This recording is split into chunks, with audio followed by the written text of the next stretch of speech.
How's everybody doing? My name's Mike, and we got my dog Ruth hanging out on place right here, and we also have Miss Chanel hanging out with us today. So today, what the main focus of this video is going to be about is getting the dog to stay and not saying the word stay. I know it sounds a little confusing, but the idea is, say right now, Chanel's on place, right? So say she was going to try and get off of place. Instead of saying the word stay to her, what I want to say is the word place, which is the original command we give to the dog when they're getting on this bed. And the reasoning behind that is, if the dog's going to get off a place and I say stay, what am I really trying to say to the dog? I'm trying to say stay on place.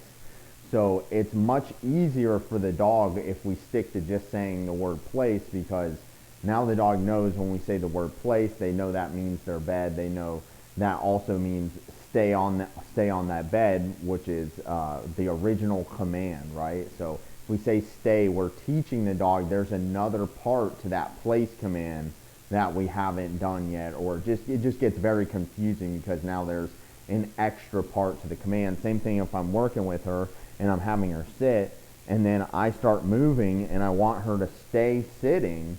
Instead of saying the word stay, I'm going to say sit. As I walk around her, you're going to see this, I'll say sit to the dog to reinforce that sit if I believe the dog's going to move. So the idea is, if I see the dog going to move, I'll say, oh, place, to the dog, rather than saying stay. You know, that is a very old thing in dog training, saying the word stay. So the way to do it nowadays is to repeat the command that you originally gave to the dog for that position.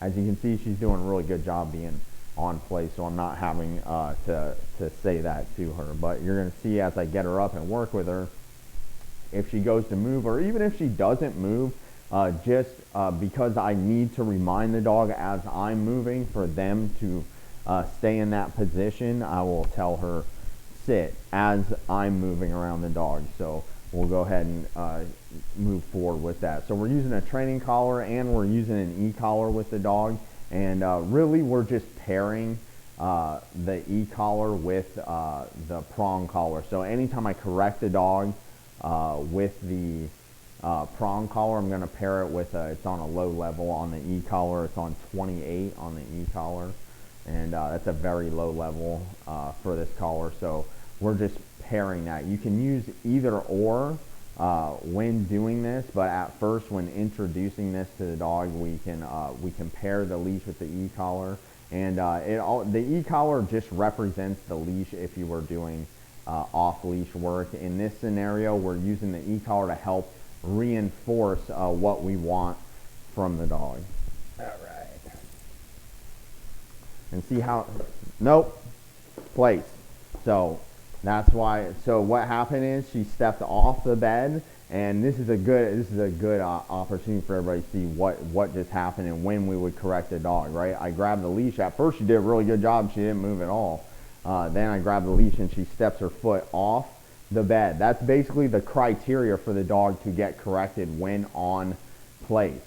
So the dog steps off. I give her a marker, which is no. We'll talk more about that in another video. I say the word no, and I give a correction, which is the e-collar and the leash, which is just tugging on the leash is the correction. So that's how we back that no up. That's how our no starts to have meaning, is when the dog does something and we mark it with no, and then we give a correction after that no. That's how we give meaning to the word no.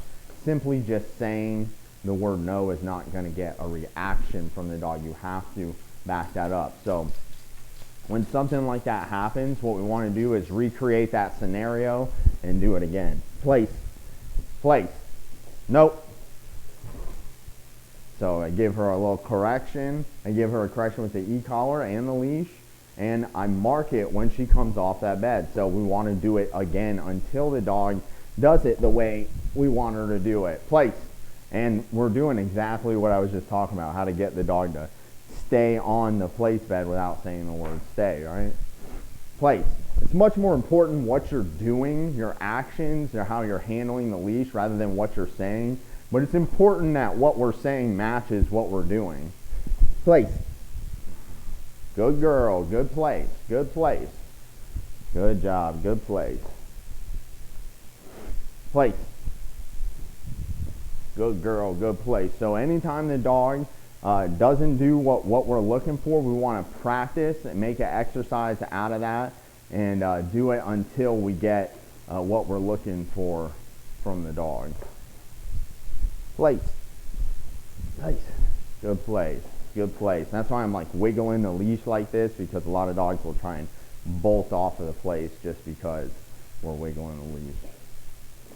Heel. So now that I've said that, she's allowed to come off the bed, and we're going to show you just what we're talking about here. Sit. Good girl. Good sit. Good sit. Heel. Sit. Good girl. Sit. Heel. And that's actually okay for her to do that. Sit. That's going to be for a different video. Sit. So as I walk around her, I put my hand on her head and I say sit. This helps keep her still, giving her the affection. Sit. Sit. Good sit. Good sit. Good girl. Sit. Good job, girl. Good girl. Good sit. Heel. Yeah, so when she lays down, that's actually her offering even a better behavior for us. Sit. Good girl. Good sit. So when she sits the first time, we can give her a reward. Sit. Good sit. So you'll notice, sit. As I walk around with her, or as I think she's going to move, I just repeat the word sit to her. So her laying down is actually a good thing. That's her offering a more submissive behavior than what we're asking from her. Heel. Sit. Hey. And I did that just because she like touched me with her nose. Heel. Sit. Good sit. Sit. Good girl. Good sit. Good sit. Heel. Place. So once she's on place, she can't come off of the bed. And same thing with what we were doing with sit. If I think she's going to come off the place, I just remind her place. If her foot actually comes off, that's when we're going to correct her. With the sit, if she were to actually get up from the sit, that's when we would have correct her. She did a good job. She stayed in the sit, and that's what we want from her. And that's why we reward the dog as she's doing what we want from her. So when she lays down on place, good girl, good place. We just give her an atta girl when they lay down, because that's like the most submissive position we could ask for on the bed. So that's how we want to get the dog to stay in the position. We don't want to say the word stay. We want to repeat the word place or repeat the word sit or whatever position the dog's in that we want them to keep holding.